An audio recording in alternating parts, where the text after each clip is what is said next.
Time once again for your COVID-19 questions, and we're going to get right to it with respirologist Dr. Samir Gupta. Hello to you, doctor. This first question I have a particular curiosity about because I actually have asthma as well. So here's the question. My asthma tends to flare up in the summer. Will this put me at greater risk for getting really sick with COVID-19? Yeah, it's a great question. In fact, it's a question that a lot of my asthma patients are asking me right now.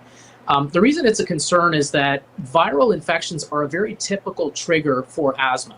So if you happen to get COVID-19 infection, you would have two problems in that your asthma would be flaring at the same time. But as it turns out, it hasn't really panned out that way. If we look at the data from series of patients admitted to hospital, we haven't actually seen a lot of asthma patients, and if anything, asthma is underrepresented compared to what we would have expected from the population. So far, we haven't seen that risk. I always tell my patients to stay on their regular controller puffers, keep that asthma under control, but it doesn't seem to be an increased risk so far. And why would that be? I mean, are asthma sufferers being more careful so they're not getting what's the deal? It's probably the way that the virus is interacting with the lungs. You know, asthma mainly affects the airways of the lungs. And it could be that this virus is possibly triggering an asthma attack, but that's not necessarily the mechanism by which the virus is making people sick. It's making people sick really by affecting other components, other parts of the lung.